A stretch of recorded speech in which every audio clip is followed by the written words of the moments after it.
J'ai souvent pensé que les bons livres pour enfants, pas le mien en particulier, mais en général, ils ont toujours cette particularité très simple de faire sentir un adulte, de le faire redevenir enfant et de donner l'impression à un enfant de grandir.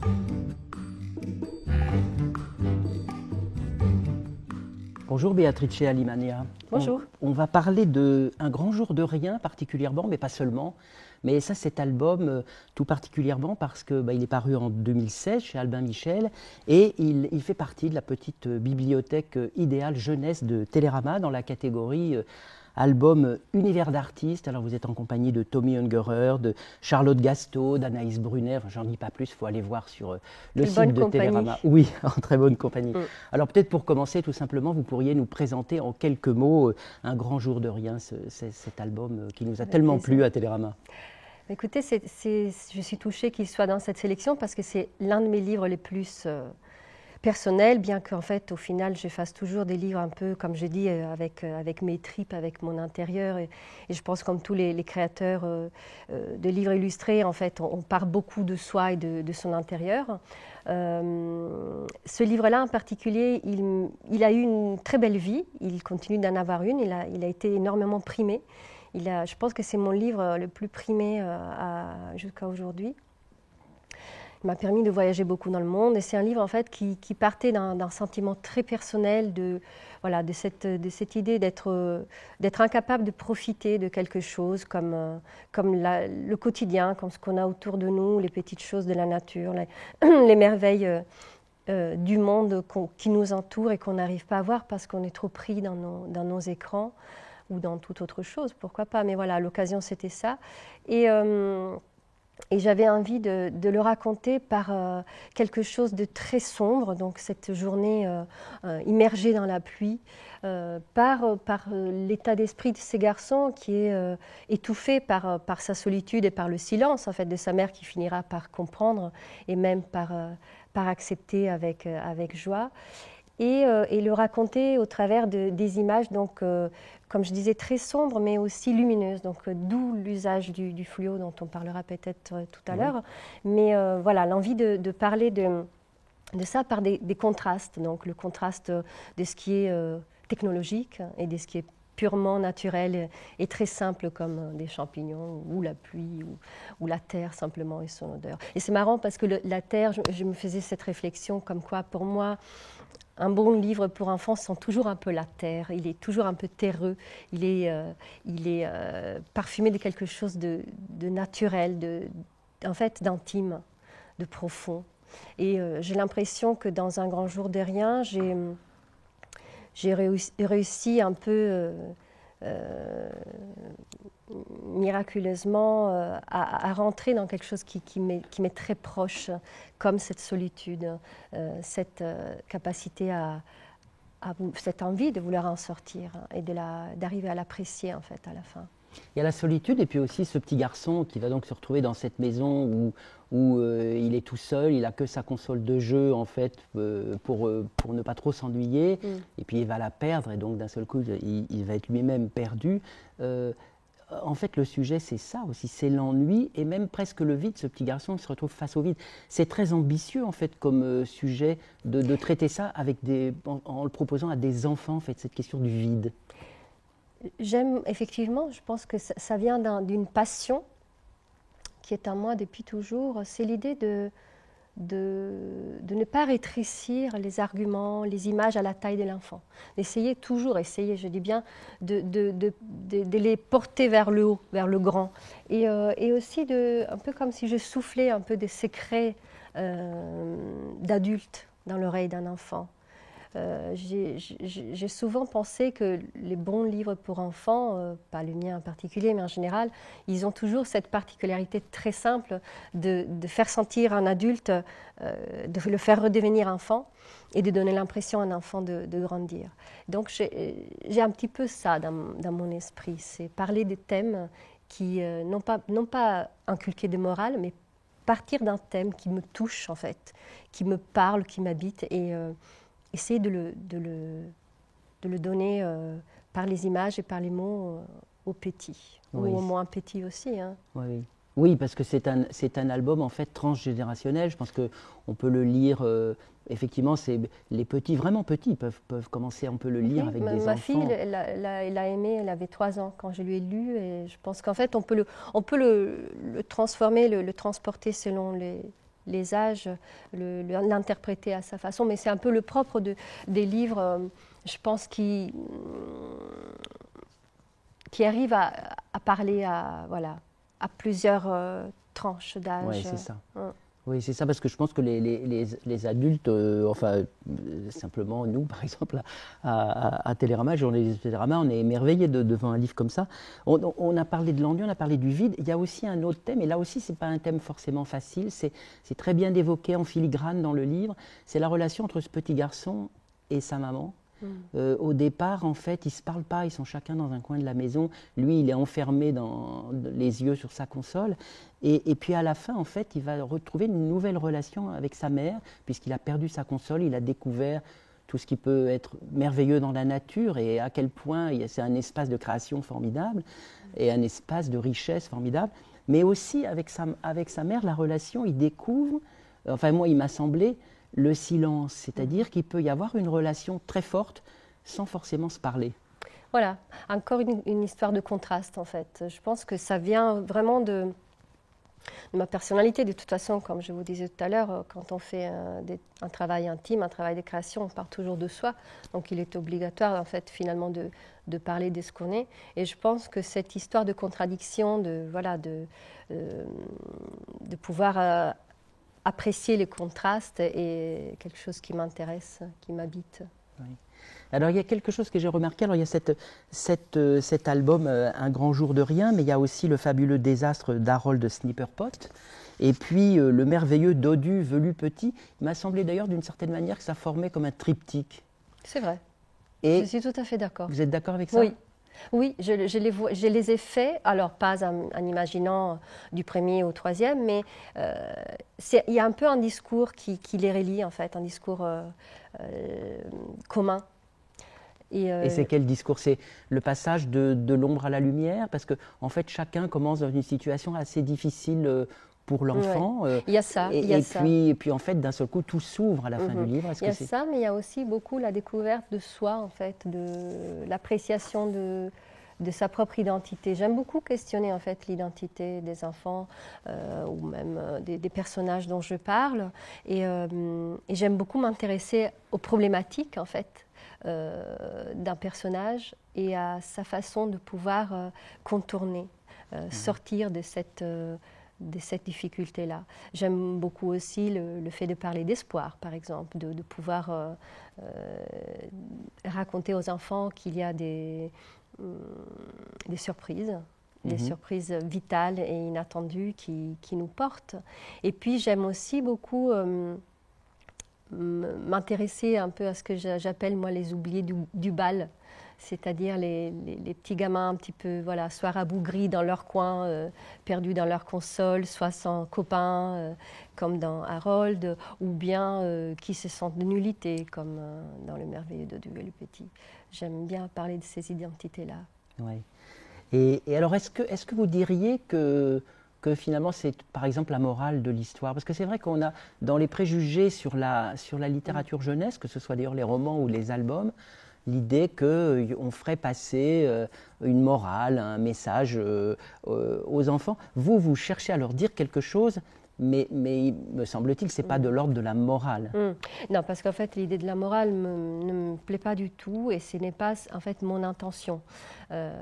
Déjà parce que je considère toujours qu'un livre, que ce soit pour enfants ou pas, est à vivre comme un voyage, une sorte de voyage de pénétration dans un monde. Donc pour moi, ce n'est pas... Mon intention, c'est d'arriver à appliquer à trouver en fait le moyen de transport pour arriver pour entrer dans ce nouveau monde. Je dirais que la morale ne me dérange pas si elle y est à la fin, mais que ce n'est pas du tout mon intérêt, parce que en fait, ce qui me guide est plutôt l'idée d'une thématique.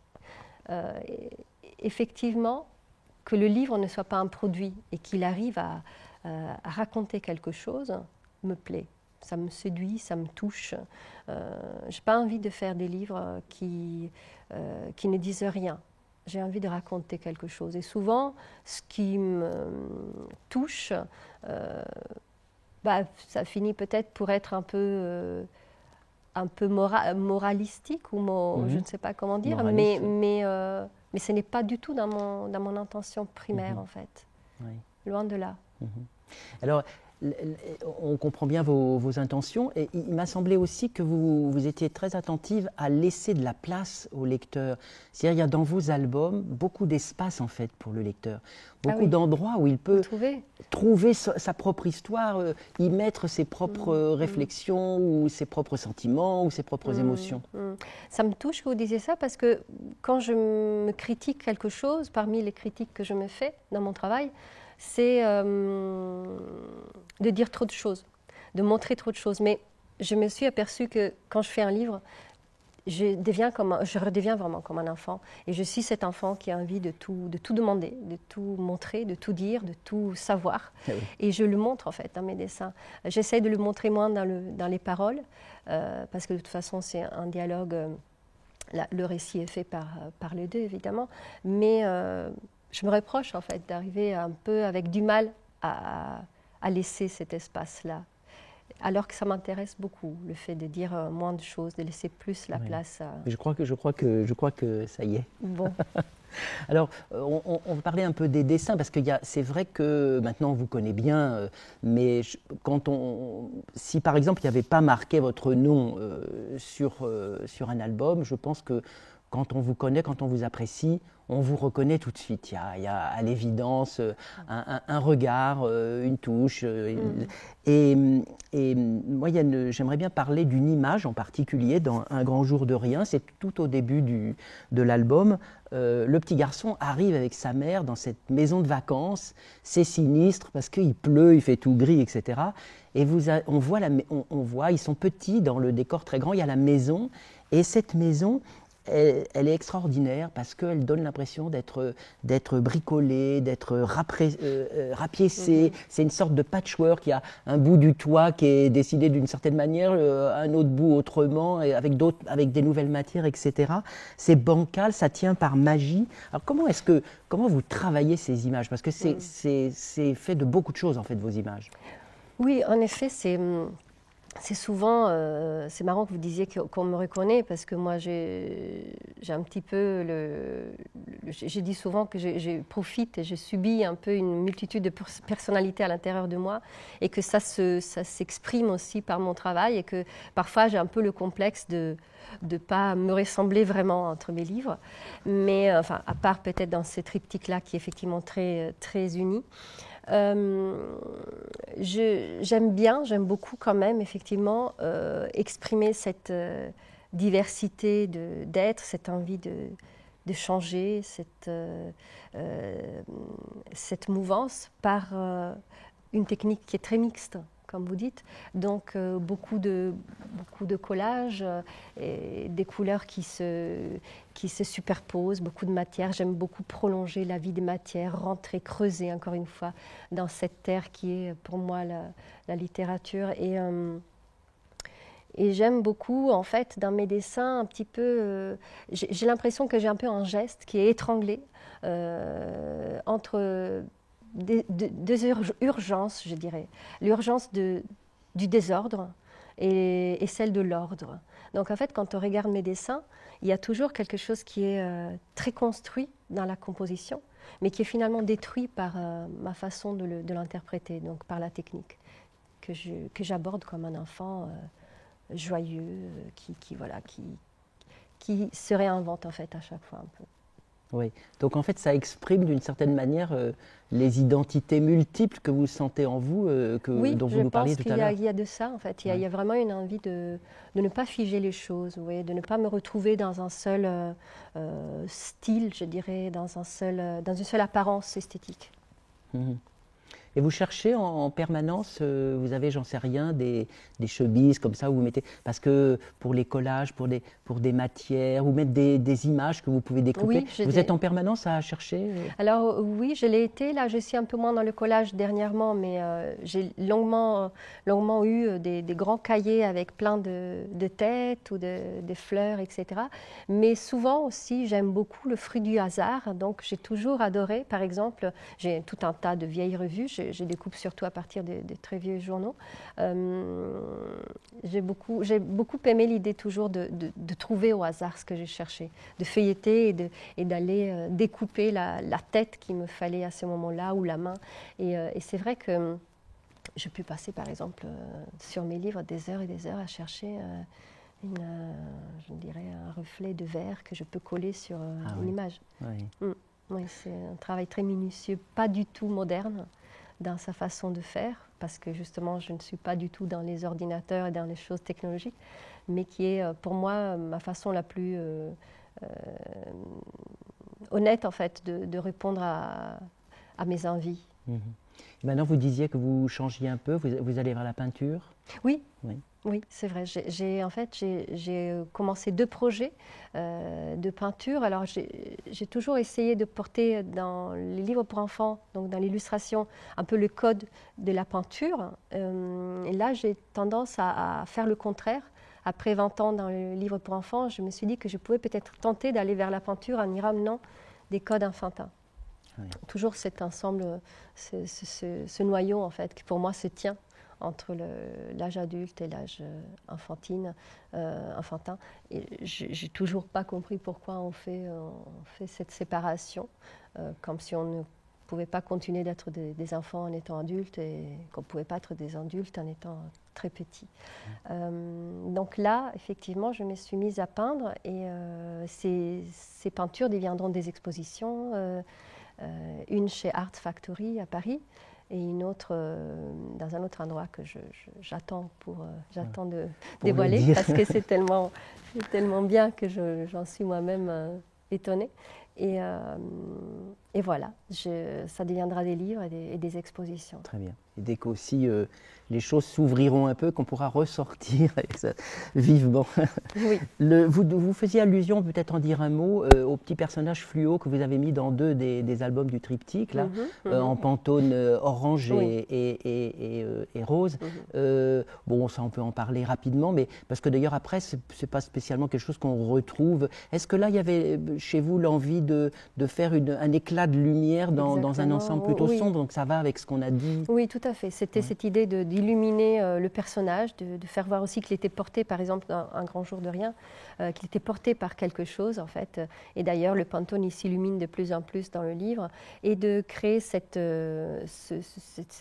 luminosité à l'intérieur d'une obscurité générale. Ça me plaisait beaucoup et ça me parlait. Je trouvais ça approprié par rapport au sujet. Oui. Ça, dans Un grand jour de rien, ça marche très bien dès la couverture. Alors un dernier mot sur le texte. D'abord, peut-être une question. Vous êtes né à Bologne, vous êtes resté en Italie, puis vous êtes venu vous installer à Paris. Maintenant, vous êtes parisienne. Mais vous écrivez, quand vous écrivez plutôt en italien ou plutôt en français? Ça dépend. En fait, ça peut être... Parfois, j'écris des textes moitié-moitié, c'est-à-dire que je les commence en français et puis ça revient, l'italien revient, ou l'inverse. Et je ne sais même plus, par exemple, quand je rêve, je ne sais même plus si j'ai rêvé en italien ou en français. C'est un mélange et puis parfois, c'est juste obligatoire que ce soit dans une langue particulière. Le français me plaît beaucoup, en fait. J'adore utiliser cette langue qui m'échappe toujours un peu. Et je pense que dans un exercice créatif, c'est très intéressant de se laisser surprendre par les mots. Parfois, ce sont les mots mêmes qui peuvent me donner des idées d'histoire. Là, j'imagine qu'il n'y a pas de règle. C'est-à-dire que des fois, c'est le dessin qui vient en premier, des fois, c'est les mots. En fait, c'est un ensemble narratif. Oui, alors, pour moi, c'est un peu particulier parce que moi, je suis un peu obsédée par le texte. Donc, je pars toujours d'un texte très précis où le simple mot va me suggérer l'image. Mais souvent, ce qui se passe, c'est que je vais retravailler après le texte une fois que les dessins sont nés. Donc, finalement, ça devient tout un ensemble qui va se composer et se créer au fur et à mesure. Voilà, ben merci de nous avoir confié certains de vos secrets. Merci beaucoup Béatrice. Merci.